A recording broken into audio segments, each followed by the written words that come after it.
What is up, guys? Rick Hackus here, and this is the maxed out 331 attack Oversoul Edict raid pulse rifle in Destiny. Now, I just want to quickly mention that if this video sounds a little bit weird, that's because for some reason the gameplay didn't record with sound, but it shouldn't impede the commentary too much. Now, you are awarded this pulse rifle in Crota's End, but only in the hard mode of that raid. Now, this gun, the most important thing is that it is an arc primary. All of the elemental primaries are extremely important. I've kind of been over this in separate 331 videos, but I'm just going to reiterate it that having an elemental primary is nothing but beneficial. You see, if you have, let's say, a wizard with a solar shield, solar weapons do phenomenally more damage against that shield, but if you're shooting it with an arc weapon, it's going to do the same as if you're shooting it with a non-elemental kinetic weapon. So there's literally no downsides when you're using an elemental weapon. That's why it's always worth it to have an elemental primary. There's nothing but benefits to having one. Now, I'm going to say right away that if you don't have some of the other really good arc primaries, like the Prettiest Prettiest Timepiece, or more importantly, the Fatebringer hand cannon, you should definitely upgrade Oversoul Edict to 331.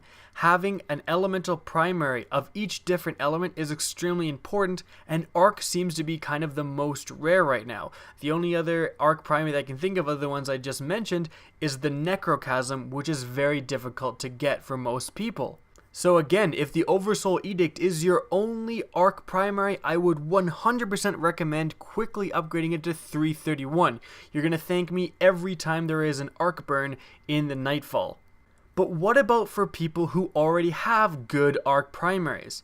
Well, I think especially if you have the Fatebringer, the Oversoul Edict isn't fantastically better. In fact, the Fatebringer has a lot of attributes, mainly the Firefly perk and the explosive rounds, that allow it to be extremely useful against groups of enemies. Like, using the Fatebringer, you can still use the Fatebringer even though it's an old 300 attack weapon.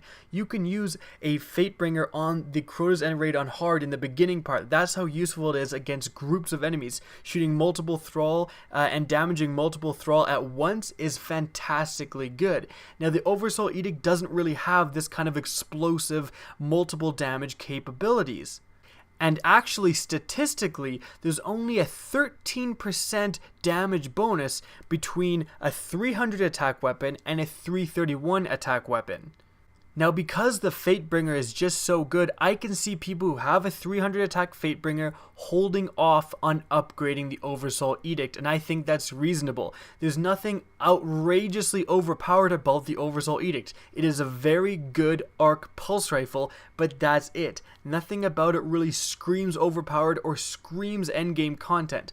Like I said, a lot of people who don't have a fully upgraded Fatebringer are gonna want to and should fully upgrade the Oversoul Edict. But for those of you who do, I think you can hold off. But that comes with a warning. I think everyone should utilize this gun and upgrade a lot of it. Again, it's not worth spending, especially your radiant materials, on upgrading the last few damage upgrades for this gun, but I think it's definitely worth simply unlocking all of the perks and attributes for this gun, because the pulse rifles are poised to be jettisoned into very, very good guns. The Oversoul Edict could become one of the best and most overpowered guns in the game, because Bungie is due to implement a pulse rifle buff that will increase the damage of all pulse rifles by about 10%.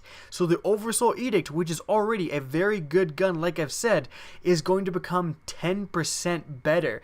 That's pretty damn good. So that's, again, basically like the difference between 300 and 331. So keeping that in mind, keeping in mind that all pulse rifles are going to get a pretty huge buff sometime in the future, I think it's definitely not worth dismissing the Oversoul Edict.